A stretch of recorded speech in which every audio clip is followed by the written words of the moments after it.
আচ্ছা, এটা 1/x, so question করা উচিত ছিল আমি কি জানি না যে এটা প্লাস হলে 1/x এর মানটা কি হবে, মাইনাস হবে। তো এই দুইটা যোগ করলে প্লাস মাইনাস কাটা যায়। তো আমি তারপরও অন্য একটা কথা বলতে চাইছি, এখন আর বলবো না। এই দুইটা যোগ করলে পজিটিভ নেগেটিভ কাটা যায়, 2√3 হয়। কিন্তু আমি এটা যোগ করে দেখাইতে পারি যে এই দুইটা যোগ করলে x প্লাস 1/x এর মান কত হয়, 2√3।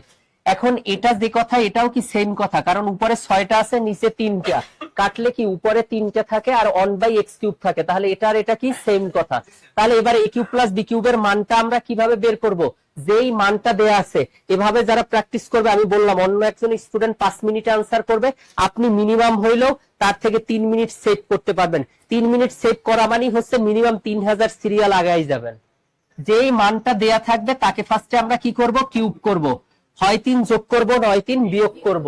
আছে এটা প্লাসে মান আছে, আমরা -3 করব। যাকে কিউব করব তাকে সামনেরটার সাথে কি আকারে রাখবো, গুণ আকারে। তাহলে 2√3। 2 কিউব মানে কত, 8। আর √3 কিউব মানে কত, 3√3। আর 3 দুগুণে কত, 6√3। তো 3টা কত, 24। 24টা √3 থেকে 6টা √3 গেলে তাহলে কত হবে, 18টা √3 হবে। সো 18√3 হচ্ছে আনসার।